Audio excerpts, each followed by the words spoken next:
A comunicação informa que esses números foram repassados ao jornalista do DL na última quarta-feira e que o jornal recebeu, mas não publicou a informação. Tá certo? Aqui a resposta, então, a explicação da Secretaria de Comunicação da Prefeitura de Santos. E o DO, Diário Oficial aqui de Santos, circula aqui na cidade nesta segunda-feira. Aqui o Diário Oficial. Cidade começa a vacinar contra gripe H1N1 no sábado. Importante especialmente para aqueles que estão no grupo de risco, crianças até 5 anos, idosos 65 para cima, não é? E as gestantes ou, em último caso, as pessoas que têm problemas respiratórios crônicos, né? Asma, acima de 60, rinites, né? Enfim, né? Acima de 60 anos. Não entendi. Acima de 60 anos, né? Acima de 60? Isso. Não é 65? 60? 60. 60 anos, está certo. Então está aí o registro e a correção feita aqui. 60 anos é menino ainda, né? Mas... Garoto. Garoto novo.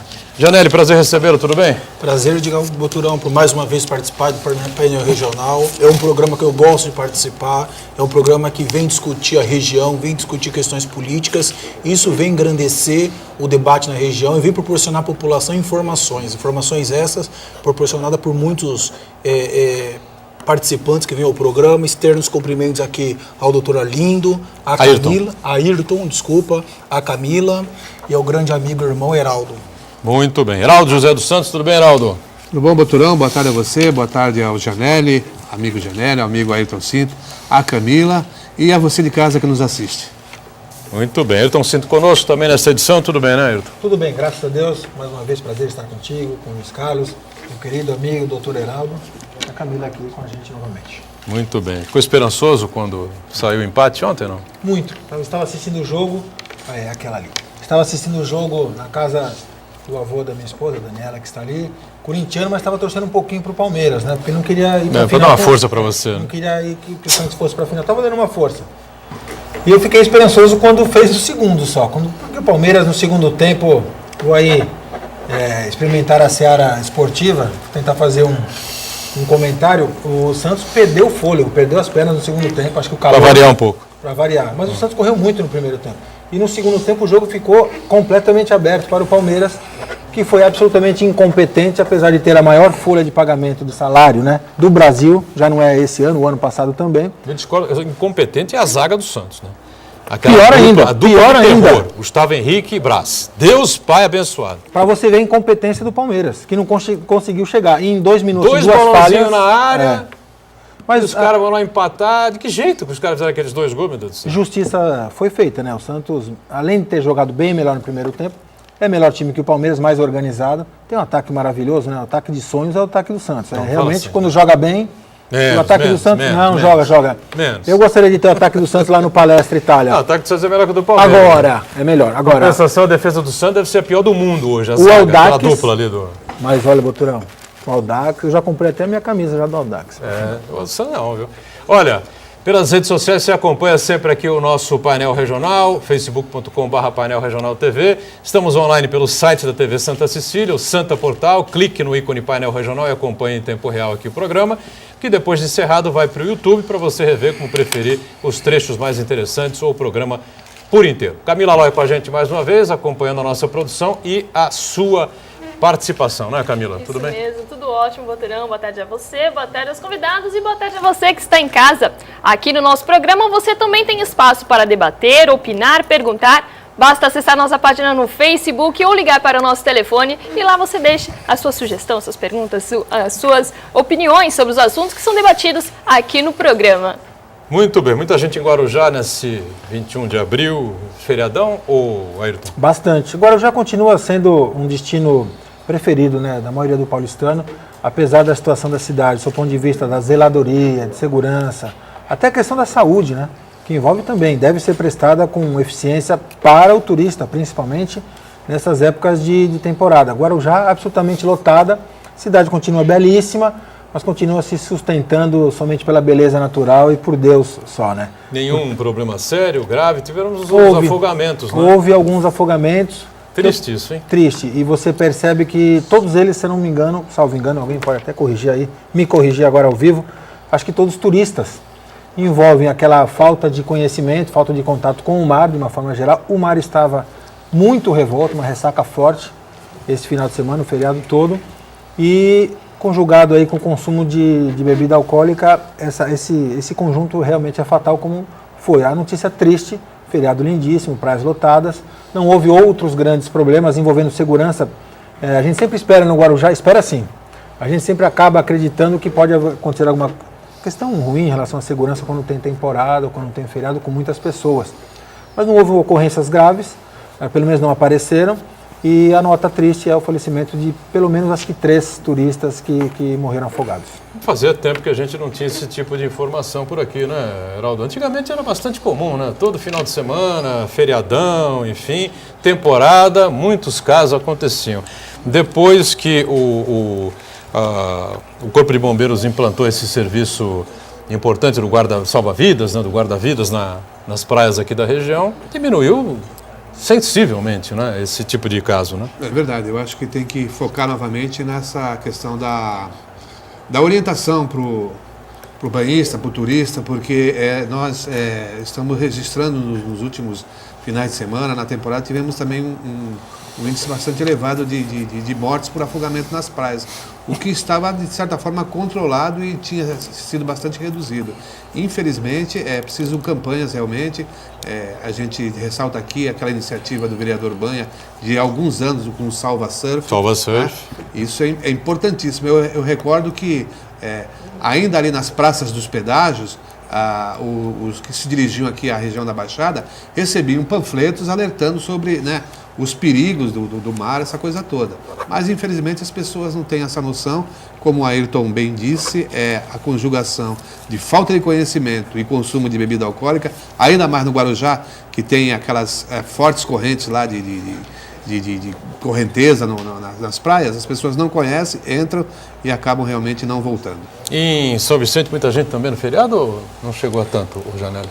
Acho que não. São Vicente, o feriado foi bem tranquilo, até porque São Vicente, aí, todo mundo reconhece o problema que vem enfrentando, e hoje em dia não é um local em que a população do interior do estado de São Paulo ele vem procurar para desfrutar do seu descanso. Muito lixo ainda nas ruas, hein, Janelli? O turismo em São Vicente realmente está muito empobrecido, está sofrendo bastante, em virtude de todos os problemas administrativos e políticos que a cidade vem sofrendo, e isso vem impactando na população e principalmente na economia da cidade.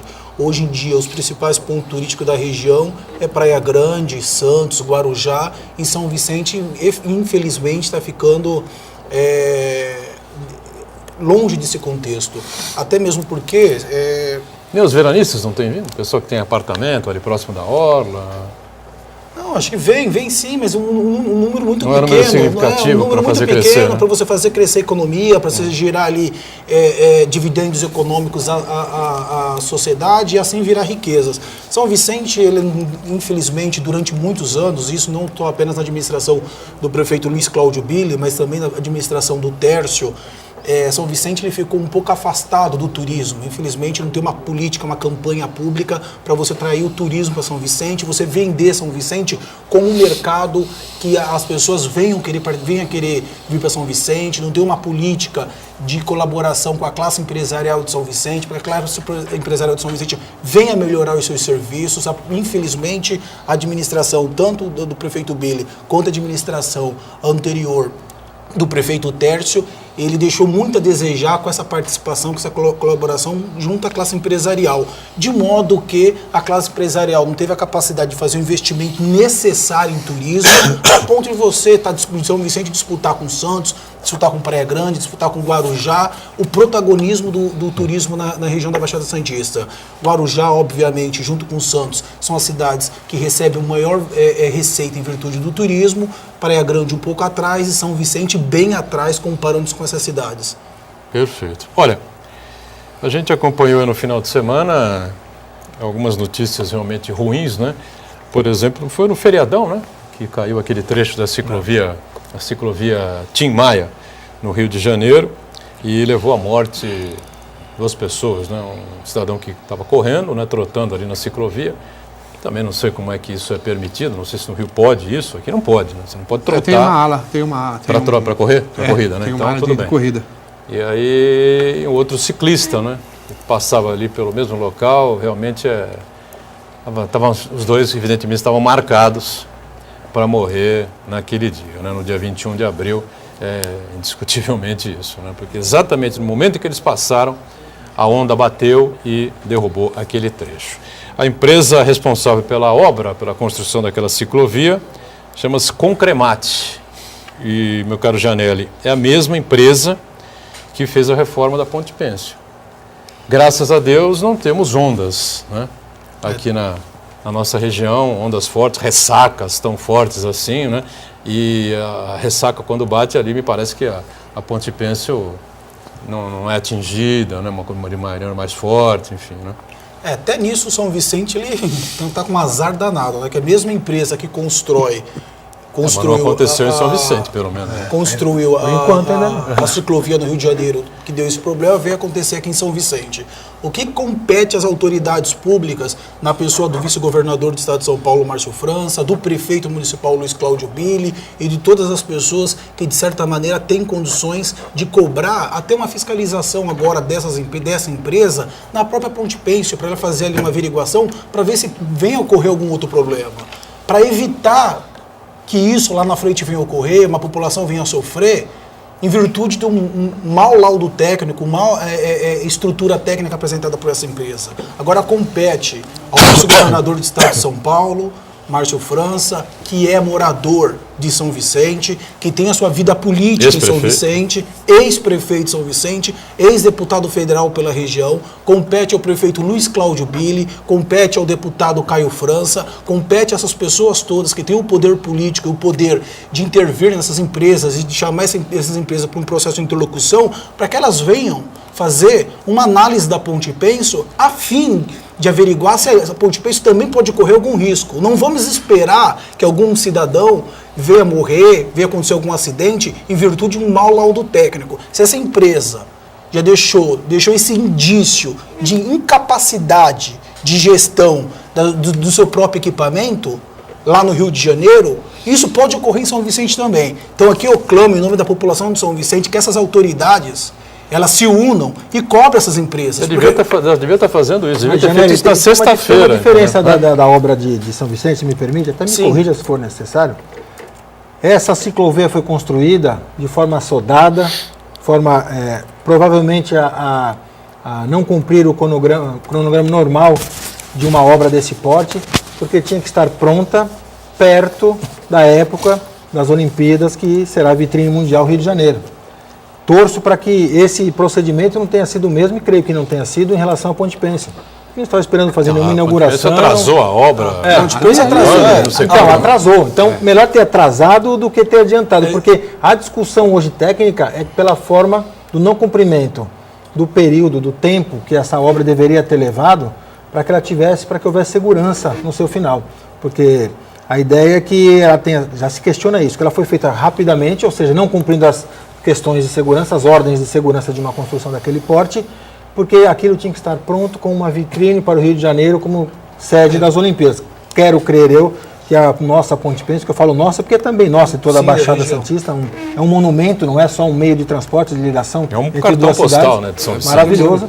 Eu quero crer que não tenha sido empenhado dessa mesma logística para construir. Espero eu, para que a gente não sofra isso. Eu acho que melhor demorar do que fazer rápido. Apesar disso, e é verdade mas que você merece, está colocando, precisa haver, na minha opinião, 2 ou 3 laudos. Faz sentido. Sem dúvida. De pessoas que são completamente independentes, não é?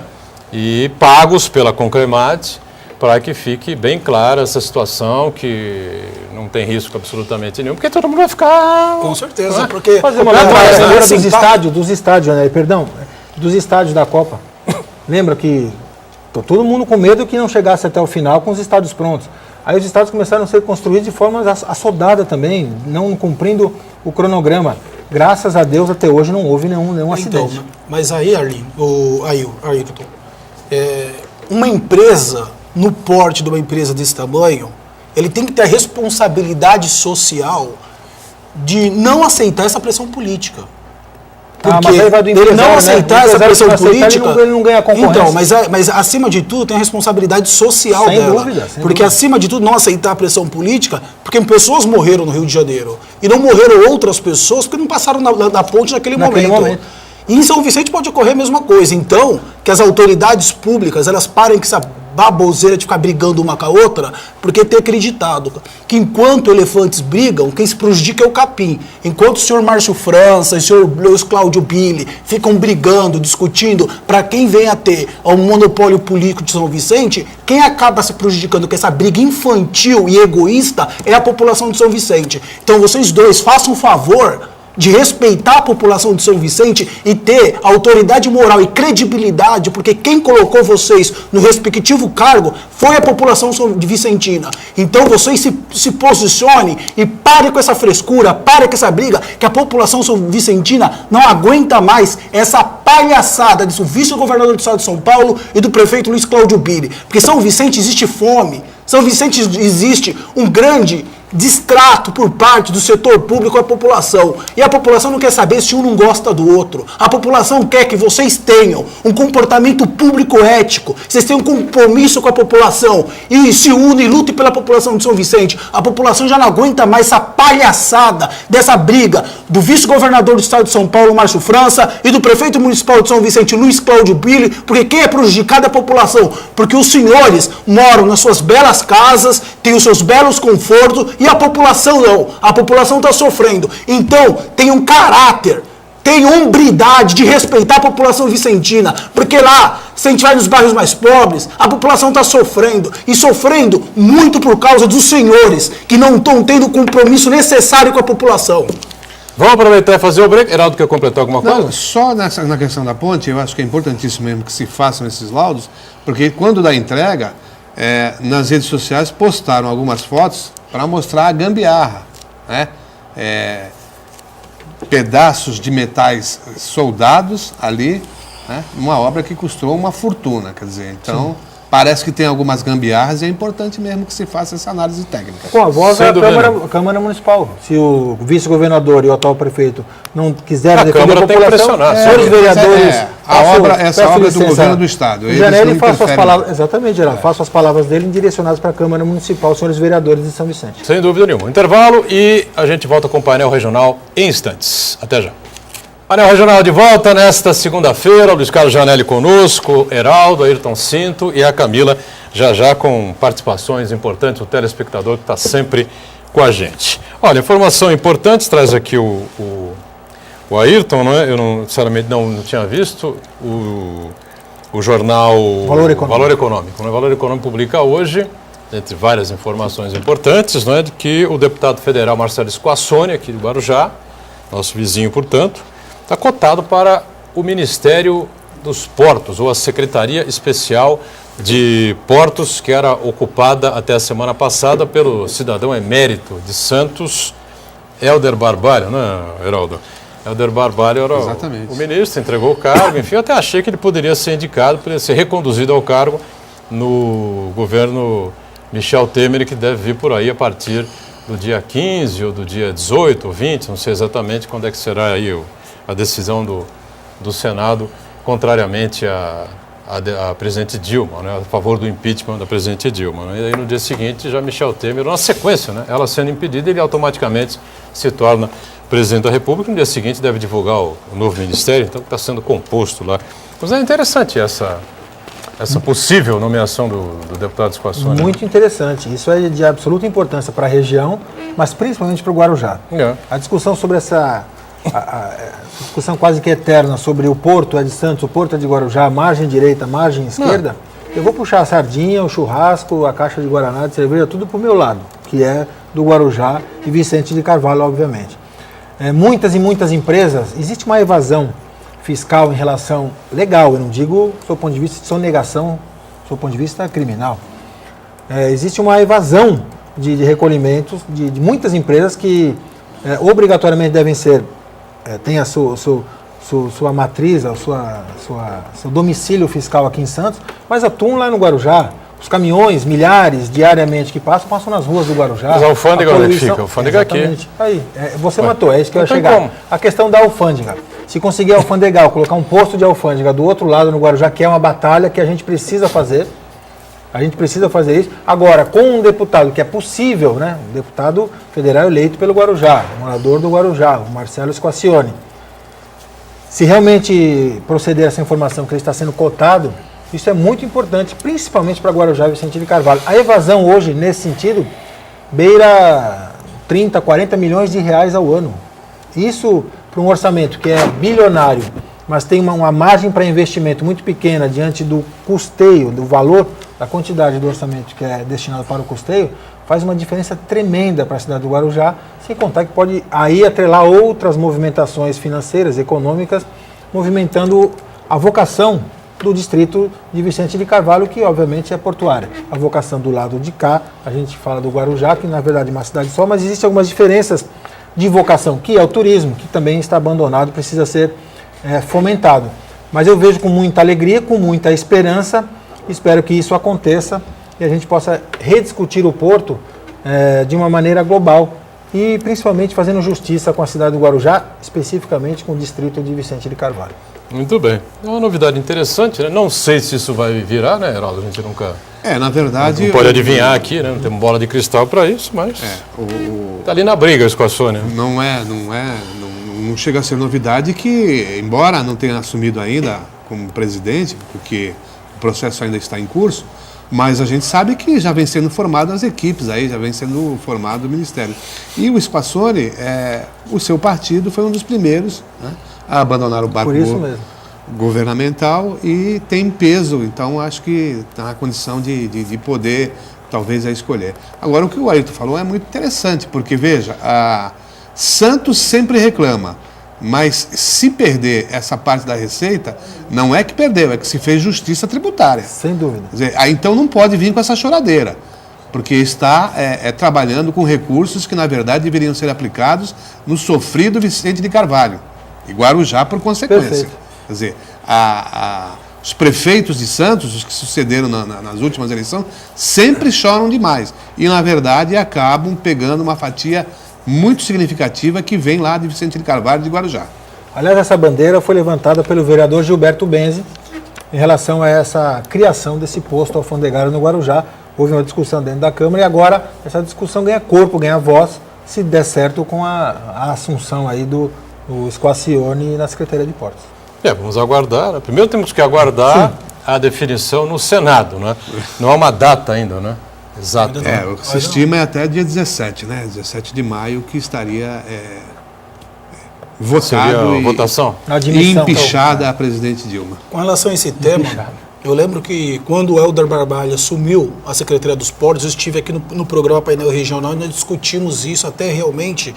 A falta, muitas das vezes, a interrupção da metodologia de trabalho de um secretário, de um ministro, em virtude de questões de ordem política, acaba atrapalhando o processo. E, mais uma vez, isso vem a ocorrer. E deixa bem claro como a classe política ela atrapalha a gestão de uma administração pública, como a classe política ela atrapalha o desenvolvimento econômico do Brasil. Eu lendo bastante economistas e todos eles deixam bem claro que os problemas econômicos do Brasil são 90% gerados por questões de ordem política, que passa uma falta de credibilidade do Brasil, de modo que o investidor tem medo de investir e vira esse ciclo vicioso dentro do Brasil. Isso tem o problema de ordem econômica, na parte de economia, e na parte propriamente de infraestrutura. Não tenho aqui informações a respeito do Marcelo, pelo que a mesa está falando, é uma pessoa capacitada a conduzir a Secretaria dos Portos, e faço votos que uma pessoa da região, realmente conhecendo a realidade da região, ela possa assumir, possa ter esse perfil. Mas o grande problema é a gente ficar bem claro um outro tópico. Como a classe política ela atrapalha a administração, ela atrapalha a economia, porque um trabalho que iniciou pelo Helder Barbalho, não teve nem o tempo necessário para que isso viesse a dar resultado, já vai assumir um outro secretário de portos, com uma outra metodologia de trabalho completamente diferente, muitas das vezes não vai ter o tempo necessário para que a metodologia idealizada para ele venha dar resultados. Isso foi dito aqui recentemente pelo prefeito Paulo Alexandre, né? Foi o quarto ministro. Ele assumiu a prefeitura em 2013 e o Helder Barbalho era o quarto ministro com o qual ele negociava as obras da entrada da cidade, enfim, porque tem aí o viaduto, né? Acertado parte com o Estado, parte com a Prefeitura, e a terceira parte é da União. Então é o quarto, agora será o quinto. Se fosse com a Sônia, até fica mais fácil, né? Mas uma característica do desgoverno da Dilma, quer dizer, a partir do momento que acabou a campanha, foi eleita, ela falou, olha, o que eu disse não é bem esse não, o país está mergulhado, né? E afetou todos os ministérios, quer dizer, então quem tinha interesse de continuar investindo no Brasil, puxou o freio de mão. Sem dúvida. Né? Falou, não, escuta, um governo que não tem credibilidade nenhuma, fala uma coisa, na verdade é outra, diz que não deve, mas deve. Então, quer dizer, nenhum ministério, nenhum setor se sustentaria diante da tibieza desse governo. Um exemplo, aliás, em relação a isso, Heraldo, as pessoas, quem são a favor ou do PT ou da própria Dilma, da manutenção do governo dela, dizem que como que pode um cara que está sendo processado ser o julgador, ser aquele que organiza, que é o Eduardo Cunha. Isso é terrível. Não é culpa do Eduardo Cunha, não é culpa do Aécio Neves, não é culpa do Temer, é culpa da Dilma e da equipe dela. O que do governo com ela. ser ruim? Sim, dela, concordo. Agora que não deveria ser o Eduardo Cunha, já deveria ter sido devidamente despachado para Curitiba. Ele é advogado habilidoso que é. E Papudo. Político mais habilidoso que ele está conseguindo, não é advogado, os advogados habilidosos que tem a seu dispor, muitos, aliás, uma banca importante. E político habilidoso que ele sabe que ele vai sair, ele só está postergando para dizer para a Dilma, tá vendo, você mexeu comigo, eu vou cair, mas eu vou te levar. É simples assim. Agora, isso que o Luiz Carlos falou é verdade. A questão política, a gestão política dentro da gestão administrativa complica demais. E no Guarujá eu dou um exemplo clássico, saúde, que é uma lástima. Lástima a saúde pública no Guarujá. As pessoas não têm acesso a nada. Falta seringa nos postos. Não é que falta médico, falta seringa, falta remédio, falta tudo. Só não falta vontade daqueles que estão trabalhando lá se dedicar para a população. Que qualquer hora vão sofrer aí uma agressão e a população não aguenta mais. Aliás, vai sofrer agressão? Pois não. Aquela questão naquele hospital que não ficou muito clara até hoje. Seria um hospital público, o antigo hospital, acho que Ana Costa. Foram buscar doações, inclusive. E virou um hospital aqui, particular. Aliás, top de linha. Não sei se em Santos tem um hospital que tenha mais estrutura do que esse hospital que foi criado lá, agora que virou absolutamente particular. Sim, mas distante completamente da realidade do povo. E no Itapema, o Itapema precisa de um hospital para o povo de Itapema. Em 2011, eu entrei com uma ação popular contra a atual prefeita, ela já tinha um mandato, no primeiro mandato dela, para que ela não entregasse o Ana Parteira para o Emílio Ribas, para o Adolfo Lutz. Não que não seja interessante, mas ali o povo de Itapema precisava e precisará um hospital de clínicas para atender aquela população. 150 mil. Emílio Ribas. Né? É importante, Emílio Ribas, um hospital de infectologia? Mas é regulado pelo Estado. Se você for lá agora, é capaz que tenha 4, 5 leitos ocupados por pessoas que nem são do Guarujá. Não que eu não quero atender pessoas de fora, mas primeiro o meu povo, o equipamento está lá. Eu não tive êxito porque o juiz decidiu que o Poder Judiciário não tem condições, observando o princípio da Constituição. Os poderes são harmônicos, mas porém independentes entre si. Ele não podia determinar qual seria o destino de um próprio público. Isso era cargo especificamente da senhora prefeita, e ela decidiu fechar durante 30 meses e depois de 30 meses reabrir com o Adolfo Lutz. Então a saúde do Guarujá está mais do que na UTI, está quase na porta do IML já. Nós vamos tentar resgatar isso. Por quê? Com base no que o Luiz falou. Nos últimos 7 anos, creio eu, talvez erre pouco, mas erre por pouco, mas a gente tenha tido 7 ou 8 secretários de saúde. Então isso você não consegue organizar a logística, você não consegue dar padrão de um projeto público, um projeto de gestão pública numa área absolutamente importante que é a saúde. Então vai nesse sentido um exemplo próximo, não precisa nem para Brasília, aqui no Guarujá nós sofremos isso. Sim. E tem uma bandeira que eu defendo aqui sempre, a população, muitas das vezes a gente fala dos gargalos do desenvolvimento econômico do Brasil. Tem uma pauta que é primordial, que é a reforma política, que essa é a grande base de toda a desgraça que acontece no Brasil. Mas tem algo que a gente tem que começar a discutir a respeito de uma reforma administrativa, redimensionar a necessidade do Estado sobre a economia. Hoje em dia o Estado é muito grande. O Estado ele ocupa o espaço na economia brasileira de modo que ela vem engessar todo o desenvolvimento do país. A máquina pública é enorme, ela é inchada, ela é mal administrada em virtude da classe política. A sociedade brasileira tem que partir do princípio e colocar isso como um fator primordial dentro dos seus valores, de começar a discutir qual deve ser o tamanho do Estado sobre a economia brasileira. Porque não dá para um Estado como esse do Brasil, que ele comporta um tamanho tão grande em situações, principalmente em alguns segmentos, que a gente poderia passar por iniciativa privada. Nós temos que deixar um Estado extremamente coeso, um Estado extremamente contingenciar o tamanho de Estado, para que ele não venha atrapalhar tanto nas atividades econômicas, para que ele não venha dar tanto dissabor à sociedade brasileira. Infelizmente eu falo isso com muita tristeza, o poder público nacional, com raras exceções, ele tem capacidade técnica a atender a população, não só apenas do modo como a população merece, mas sim do modo como a população contribui para esse atendimento. Porque a população brasileira contribui com um fator extremamente enorme para o Estado não dá esse resultado para a população. Então a população tem que começar a discutir isso, diminuir esse tamanho do Estado. E esse resultado não é por causa dos servidores técnicos que lá se encontram. É muitas das vezes por causa desses conchavos políticos que leva a administração para cá, leva a administração para lá, leva a administração para tudo quanto é lado, por interesses extremamente fisiológicos, pessoais e egoístas, e aí deixa um Estado desse inoperante, ocupando espaço dentro da economia brasileira de modo que você tenha uma incapacidade de desenvolvimento, atrapalhando a vida das pessoas, porque esse Estado atrapalha, porque uma vez que você tenha uma diminuição do tamanho do Estado sobre a economia, naturalmente, obrigatoriamente, você tem que fazer sim. Aí sim, você faz uma reforma tributária de uma maneira muito lógica, além de reduzir a incidência do tributo sobre a movimentação econômica, redimensionar o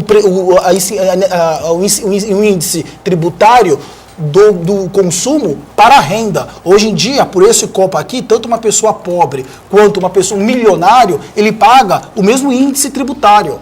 Isso a gente tem que tirar do consumo e passar para a renda, para estabelecer sim uma justiça tributária. A população, ela tem que chegar e cobrar dos seus representantes políticos um estudo e uma discussão inicialmente referente ao tamanho do Estado sobre a economia. Para depois discutir. Dos trabalhadores teve coragem. Para depois discutir uma reforma tributária. De fazer essa mudança. Aliás, isso que você está falando está previsto no Código Tributário Nacional. Capacidade contributiva. Sim. Ela deve mais aos que. Você deve atender com mais atenção quem precisa mais e com menos atenção quem precisa menos. É a questão da taxação das grandes fortunas. Isso é um primeiro passo e, obviamente, taxar o país trata um salário de R$ 1.800 ao mês como renda. E aí taxa-se isso daí no imposto de renda, né? Recolhem esse imposto. É isso que tem que ser, mas isso daí vai demorar.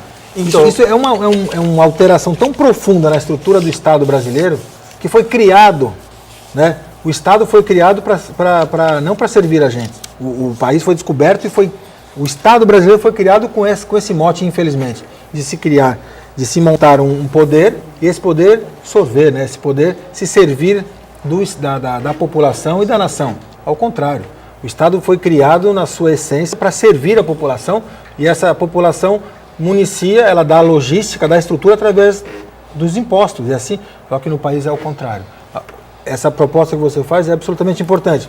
Mas é na alma, na raiz do Estado brasileiro. Como a gente está mexendo na alma e na raiz do Estado brasileiro, pelo menos pelo que a gente percebe, do ponto de vista aí da política, eu acho que este é o momento. Eu acho que é o momento de apresentar essas mudanças no Congresso Nacional, seja com o Temer ou seja com novas eleições, para a gente rever esse processo e fazer valer o que diz o Código Tributário Nacional. A capacidade contributiva, ela tem que ser também democrática.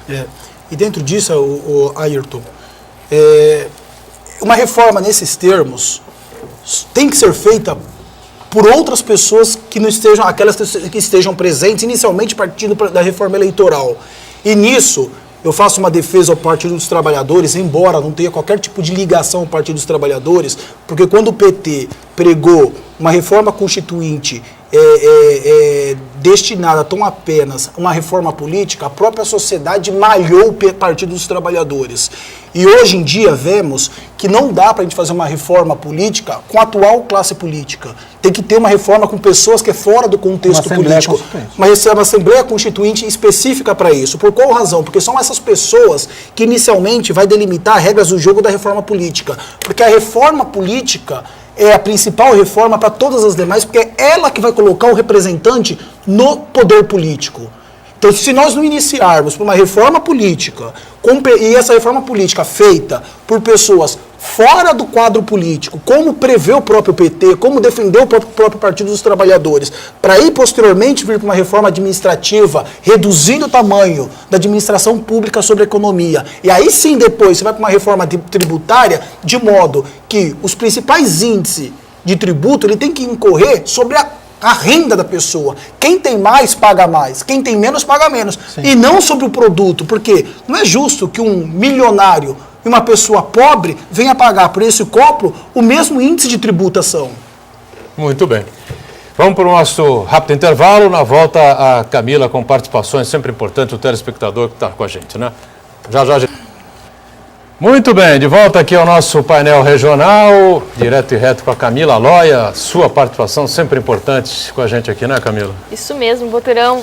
Vamos começar com a participação do Uriel Vilas Boas. Ele pergunta, nossa região em tese é turística, por que os vários segmentos sociais não promovem discussões, debates à busca de soluções para problemas como segurança pública, mobilidade urbana, saúde e apoio ao turista, independente da participação dos prefeitos? É uma boa pergunta. O que você acha? Eu, particularmente, não vejo a região metropolitana da Baixada Santista como uma região turística. Uma região que tem potencial turístico, é diferente. Uma região, quem é turística é Praia Grande, Santos e Guarujá. Por quê? Porque tem serviços aptos a gerar riqueza, a atrair pessoa para a região. A região, num contexto geral, ela não se preparou para ser uma região turística, embora tenha potencial para ser uma região turística. E aí, é fácil a gente observar isso. É só olhar o orçamento das prefeituras e analisar qual é o impacto, qual é a receita que o orçamento tem em virtude do turismo. Então, a região metropolitana da Baixada Santista, num contexto global, eu particularmente não a vejo como uma região turística, e sim uma região que tem potencial para ser uma região turística. Essa região não é vendida para o estado de São Paulo, nem para o Brasil, como um local para você atrair turismo para cá. Não tem uma organização administrativa entre todas as prefeituras, de modo que você venha otimizar e explorar na sua integralidade a região metropolitana da Baixada Santista. Infelizmente, cada prefeitura ela age de uma maneira extremamente dissociada e cada um vê os seus próprios interesses. Que eu vejo que Santos é uma região turística porque tem um conjunto de hotéis, tem inúmeros restaurantes para você atrair gente de fora, para você gastar dinheiro na cidade, porque uma região turística, acima de tudo, ela tem que ser analisada no percentual econômico. O que essa região atrai de receita para a cidade, para o município? Então, a região metropolitana da Baixada Santista eu não vejo como turística. Santos eu a vejo, Guarujá eu a vejo, até porque são cidades que são vendidas como um setor para a população vir e desfrutar dos serviços que são oferecidos nas cidades. As demais regiões não. Então, no meu ponto de vista, tem um potencial turístico, mas não são turísticas. A vocação do Guarujá é eminentemente turística. Guarujá tem 30 praias absolutamente lindas, uma mais linda que a outra. Sem dúvida. Guarujá tem o privilégio natural é um mini Rio de Janeiro. Guarujá tem as praias limpas, areias limpas, existe a Mata Atlântica encostada dentro da cidade. Então, o turismo ecológico, tanto de preservação como de captação de recursos para melhorar a condição da cidade, no Guarujá seria, assim, top. Inclusive para o primeiro emprego, levar um Senai para lá e preparar o turismólogo, preparar o técnico em turismo para poder atender essa população, vender mais. Você fala do potencial.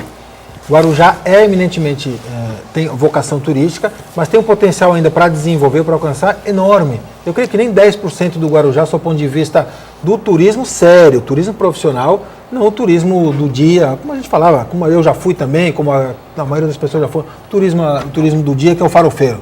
Nenhum problema em relação a isso. Desde que cuide da praia, não faça sujeira na nossa praia, pode vir, pode gastar, compra lá no carrinho, isso movimente muito. Ainda que de forma pequena, um valor pequeno, mas pontualmente no atacado, isso movimenta a cidade. A gente percebe que o Guarujá tem restaurantes também de primeiríssima linha. A cidade na Baixada toda que tem maior número de leitos de hotel é o Guarujá, passa de 9 mil leitos.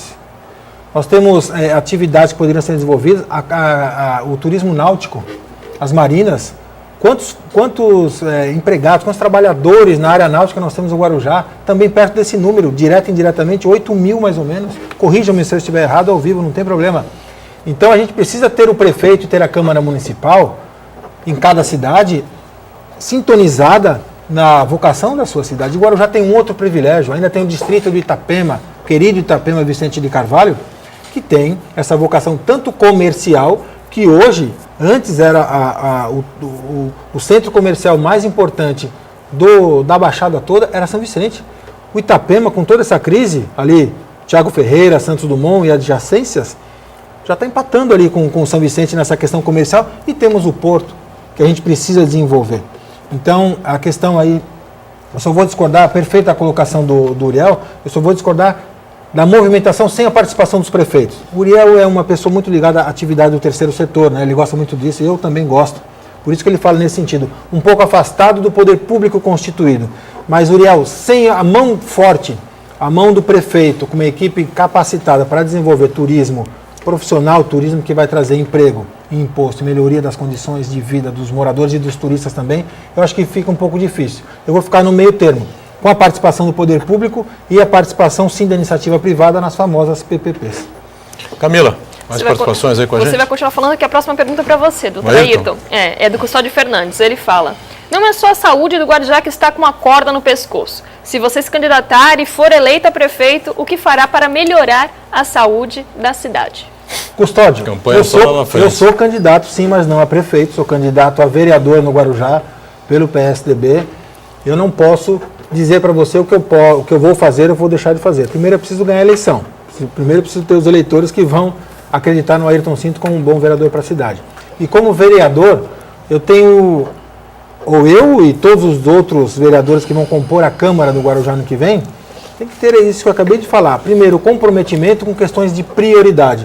Na questão da saúde, eu só quero que me provem que não é suficiente para dar uma saúde decente, eu não digo de primeiro mundo, mas decente para o cidadão guarujaense, envolvendo também o Itapema, que 250 milhões por ano, Custódio, que é o orçamento que a saúde tem no Guarujá, se você fizer uma continha aí, dá 680 mil reais todos os dias, você prefeito e você vereador, levantar e ter 680 mil reais para impor, para colocar na saúde pública da cidade, e a saúde ficar do jeito que está. Primeira coisa que a gente tem que ter é diferenciar o que é necessidade e o que é prioridade. E nessas áreas, como você falou, da saúde, que é para mim a mais importante, porque a educação e segurança. Não adianta você ter emprego e não ter saúde para ir trabalhar. Não adianta você ter uma boa escola pública e seu filho não ter saúde para poder ir à escola. Então a saúde é prioridade sim no Guarujá, acho que no Brasil inteiro, mas o principal é identificar os erros cometidos do ponto de vista da incompetência, da falha da gestão pública, misturado com corrupção. Esse é o conjunto que faz a saúde do Guarujá estar no nível que está. Muito bem. Saúde, que é um drama em Guarujá, mas um drama nacional também, né? Lamentavelmente. Pois não? Então, com relação a esse tema da saúde, até uma notícia que tem que passar para a população, que está tramitando no Congresso, a PEC 143, não lembro, Barro, Guiano, que fala a respeito da desvinculação da Receita da União. O que ocorre? De 20% a 30% da Receita da União é verba vinculada para se investir em educação e investir em saúde. E está tramitando a PEC 143 do Congresso Nacional, a educação já foi afastada em virtude do lobby feito sobre os profissionais de educação, sobre os senadores, para que estenda-se até 2023 essa desvinculação da Receita da União. O que seria isso? Dar mais liberdade ao gestor para ele não ficar engessado, e aqueles 20%, 30% obrigatoriamente para ser investido na saúde, você poder investir em outras partes dos órgãos públicos. E aí a gente entra numa discussão a respeito do quê? E essa é uma decisão correta ou uma decisão incorreta? Fato é que vai diminuir certamente a capacidade de investimento em alguns órgãos em algumas cidades. Por qual razão? Se o limite mínimo era esse, a probabilidade vai ser para ser reduzir, ninguém vai aumentar. Então, o contexto que a gente tem que chegar. Necessitou a própria Constituição estabelecer um percentual para que o gestor aplique em saúde. Isso, a normatização dessa regra constitucional, o que a gente naturalmente já prevê? ele já coloca o gestor numa situação de que você tem que ser obrigado a investir na saúde, ser obrigado a investir na educação. Isso é bom ou isso é ruim? Se nós vivêssemos num país em que os gestores tivessem responsabilidade com seus atos, obviamente não haveria necessidade de ter uma regra constitucional obrigando a investir em educação, obrigando a investir em saúde. Porque isso já é a partir, isso é um pressuposto do próprio gestor público, conferindo-lhe a liberdade de fazer o investimento de acordo com a necessidade geográfica e da sua região, da sua gestão geográfica, política da sua gestão, de modo que viesse atender todo equipamento público de uma maneira muito linear e regular. Só que a própria Constituição, os próprios constituintes originários, reconhecendo a falência da classe política, já normatizou na própria Constituição a obrigatoriedade do investimento vinculado em saúde e educação. E agora está tramitando no Congresso Nacional a PEC 143, não lembro o ano, discutindo essa desvinculação e extensão da verba da saúde até 2023. A parte da educação já foi retirada. Então, provavelmente muitas cidades terão uma redução nessa capacidade de investimento em saúde.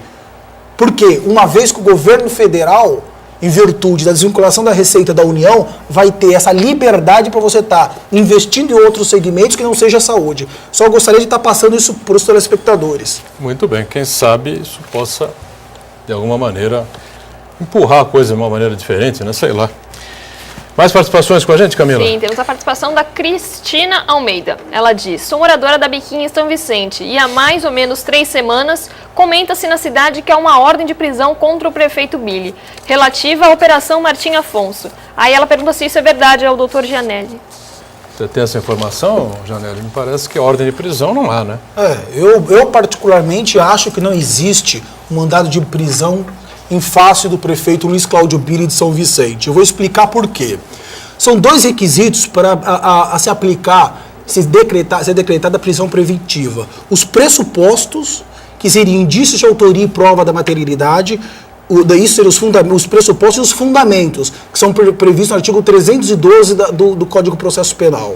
Essa operação Martim Afonso que está ocorrendo, que está investigando a participação de agentes públicos junto com criminosos, organizações criminosas no transporte público em São Vicente, penso eu que se houvesse qualquer indício de que o prefeito Luiz Cláudio Billy estivesse envolvido nessa organização criminal, não estou aqui defendendo o prefeito Luiz Cláudio Billy, até porque não sou o advogado dele, mas se houvesse algum indício de que o prefeito Luiz Cláudio Billy tivesse participado dessa organização criminal, que aí ia configurar a presença dos pressupostos da prisão preventiva, mas a materialidade, que é o crime em si, obviamente o Ministério Público ia pedir a prisão preventiva. Por quê? Porque os fundamentos, no caso concreto dele, estariam presentes. Por quê? Porque o prefeito Luiz Cláudio Billy, por ser o gestor da cidade, ele tem condições para interferir na instrução processual, alterando provas do processo, alterando todo o quadro gerencial administrativo que numa investigação poderia lhe prejudicar. Em virtude de uma questão de ordem técnica, eu não sou advogado nesse processo, não sou advogado do Luiz Cláudio Billy, eu acho que não existe mandado de prisão contra o Luiz Cláudio Billy. Novamente vou reiterar.